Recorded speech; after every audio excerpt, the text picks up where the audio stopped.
ರಾಜಕಾರಣದ ಚದುರಂಗದಾಟದಲ್ಲಿ ಮಂತ್ರಿ, ಮುಖ್ಯಮಂತ್ರಿ, ಪ್ರಧಾನಿಯಾಗುವುದು ಒಂದು ಸಾಧನೆಯಾದರೆ, ಆ ಅಧಿಕಾರದ ಪರಮೋಚ್ಚ ಶಿಖರದಲ್ಲಿದ್ದಾಗಲೂ ತನ್ನ ಸರಳತೆ, ಧರ್ಮನಿಷ್ಠೆ ಮತ್ತು ಕೌಟುಂಬಿಕ ಮೌಲ್ಯಗಳನ್ನು ಬಿಟ್ಟುಕೊಡದೆ ಬದುಕುವುದು ಮತ್ತೊಂದು ಹಿಮಾಲಯದಷ್ಟೇ ದೊಡ್ಡ ಸಾಧನೆ.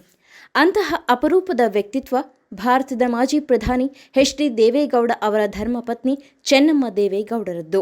ಹಾಸನದ ಹಳ್ಳಿಯೊಂದರಿಂದ ದೇಶದ ರಾಜಧಾನಿ ದಿಲ್ಲಿಯ ಪ್ರಧಾನಿ ನಿವಾಸದವರೆಗೆ ಸಾಗಿದ ಇವರ ಜೀವನ ಪಯಣ ಪ್ರತಿಯೊಬ್ಬರಿಗೂ ರೋಚಕ ಮತ್ತು ಆದರ್ಶಪ್ರಾಯ. ಬಾಲ್ಯ ಮತ್ತು ವೈವಾಹಿಕ ಜೀವನದ ಆರಂಭ.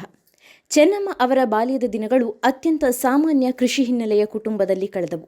ಸಂಪ್ರದಾಯಸ್ಥ ಮನೆತನದಲ್ಲಿ ಬೆಳೆದ ಇವರಿಗೆ ಬಾಲ್ಯದಿಂದಲೇ ಕಠಿಣ ಪರಿಶ್ರಮ ಮತ್ತು ಧಾರ್ಮಿಕ ಚಟುವಟಿಕೆಗಳಲ್ಲಿ ಅಪಾರ ಆಸಕ್ತಿ ಇತ್ತು. 1954ರಲ್ಲಿ ಇವರ ವಿವಾಹ ಹರಂದನಹಳ್ಳಿಯ ದೊಡ್ಡೇಗೌಡರ ಪುತ್ರ ದೇವೇಗೌಡರೊಂದಿಗೆ ನೆರವೇರಿತು. ಮದುವೆಯಾದ ಹೊಸತರಲ್ಲಿ ದೇವೇಗೌಡರು ಒಬ್ಬ ಸಾಮಾನ್ಯ ಗುತ್ತಿಗೆದಾರ ಮತ್ತು ಕೃಷಿಕರಾಗಿದ್ದರು. ರಾಜಕೀಯದ ಗಂಧಗಾಳಿಯೂ ಇರಲಿಲ್ಲ. ಆದರೆ ಮದುವೆಯಾದ ಕೆಲವೇ ವರ್ಷಗಳಲ್ಲಿ ದೇವೇಗೌಡರು ಸಾರ್ವಜನಿಕ ಜೀವನಕ್ಕೆ ಧುಮುಕಿದರು. ಅಲ್ಲಿಂದ ಚೆನ್ನಮ್ಮ ಅವರ ಅಸಲಿ ಹೋರಾಟದ ಬದುಕು ಆರಂಭವಾಯಿತು. ಕಷ್ಟದ ದಿನಗಳು ಮತ್ತು ಕೌಟುಂಬಿಕ ಜವಾಬ್ದಾರಿ. ದೇವೇಗೌಡರು ರಾಜಕೀಯದಲ್ಲಿ ಸಕ್ರಿಯರಾಗುತ್ತಿದ್ದಂತೆ ಮನೆ, ಕೃಷಿ ಮತ್ತು ಮಕ್ಕಳ ಜವಾಬ್ದಾರಿ ಸಂಪೂರ್ಣವಾಗಿ ಚೆನ್ನಮ್ಮ ಅವರ ಹೆಗಲ ಮೇಲೆ ಬಿತ್ತು. ದೇವೇಗೌಡರು ಹೋರಾಟ, ಸಭೆ ಸಮಾರಂಭಗಳು, ಜೈಲುವಾಸ ಎಂದು ಸಾರ್ವಜನಿಕ ಜೀವನದಲ್ಲಿ ಬ್ಯುಸಿಯಾಗಿದ್ದಾಗ ಮನೆಯನ್ನ ಧೃತಿಗೆಡದೆ ನಿಭಾಯಿಸಿದ್ದು ಇದೇ ಚೆನ್ನಮ್ಮ. ಮಕ್ಕಳ ಪಾಲನೆ. H D Revanna, H D Kumaraswamy ಸೇರಿದಂತೆ 4 ಗಂಡು ಮಕ್ಕಳು ಮತ್ತು 2 ಹೆಣ್ಣು ಮಕ್ಕಳನ್ನು ಶಿಸ್ತಿನಿಂದ ಬೆಳೆಸಿದ ಕೀರ್ತಿ ಇವರಿಗೆ ಸಲ್ಲುತ್ತದೆ. ಆರ್ಥಿಕ ಸವಾಲುಗಳು. ಆರಂಭಿಕ ದಿನಗಳಲ್ಲಿ ರಾಜಕೀಯದಲ್ಲಿದ್ದಾಗ ಎದುರಾದ ಆರ್ಥಿಕ ಏರುಪೇರುಗಳನ್ನು ಇವರು ಅತ್ಯಂತ ಧೈರ್ಯದಿಂದ ಮತ್ತು ಮಿತವ್ಯಯದಿಂದ ಸರಿದೂಗಿಸಿದರು. ದೇವೇಗೌಡರು ತುರ್ತು ಪರಿಸ್ಥಿತಿಯ ಸಮಯದಲ್ಲಿ ಜೈಲು ಸೇರಿದಾಗ ಇಡೀ ಕುಟುಂಬವನ್ನ ಒಬ್ಬಂಟಿಯಾಗಿ ಮುನ್ನಡೆಸಿದ ಧೀಮಂತ ಮಹಿಳೆ ಇವರು. ಮುಖ್ಯಮಂತ್ರಿ ಮತ್ತು ಪ್ರಧಾನಿ ಪತ್ನಿಯಾದರೂ ಬದಲಾಗದ ಸರಳತೆ. 1994ರಲ್ಲಿ ದೇವೇಗೌಡರು ಕರ್ನಾಟಕದ ಮುಖ್ಯಮಂತ್ರಿಯಾದರು. ತದನಂತರ 1996ರಲ್ಲಿ ದೇಶದ ಅತ್ಯುನ್ನತ ಹುದ್ದೆಯಾದ ಭಾರತದ ಪ್ರಧಾನಿಯಾಗಿ ಪ್ರಮಾಣ ವಚನ ಸ್ವೀಕರಿಸಿದರು. ಹಾಸನದ ಹಳ್ಳಿಯ ಮಹಿಳೆಯೊಬ್ಬರು ದೇಶದ ಪ್ರಥಮ ಮಹಿಳೆಯ ಸ್ಥಾನಕ್ಕೆ ಏರಿದ್ದರು. ಆದರೆ ಈ ಯಾವುದೇ ಅಧಿಕಾರವಾಗಲಿ ವೈಭೋಗವಾಗಲಿ ಚೆನ್ನಮ್ಮ ಅವರ ತಲೆಗೆ ಏರಲಿಲ್ಲ. ದಿಲ್ಲಿಯಲ್ಲೂ ಹಳ್ಳಿಯ ಬದುಕು.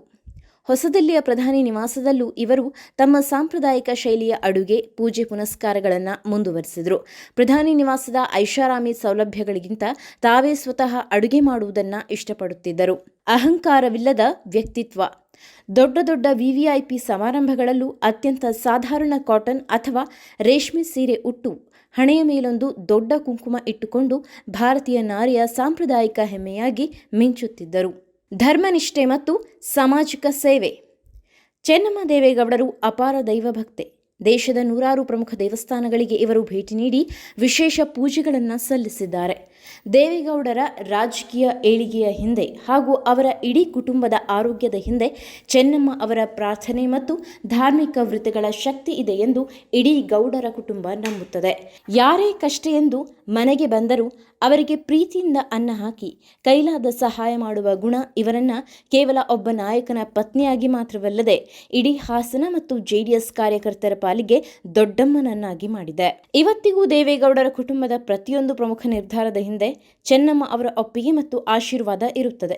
ರಾಜಕೀಯದ ಏಳು ಬೀಳುಗಳು, ಅಪಪ್ರಚಾರಗಳು, ಸೋಲು ಗೆಲುವುಗಳನ್ನು ಅತ್ಯಂತ ಹತ್ತಿರದಿಂದ ನೋಡಿರುವ ಇವರು ಅಲುಗಾಡದ ಮಹಾಗೋಡೆಯಂತೆ ಕುಟುಂಬಕ್ಕೆ ಶ್ರೀರಕ್ಷೆಯಾಗಿದ್ದಾರೆ.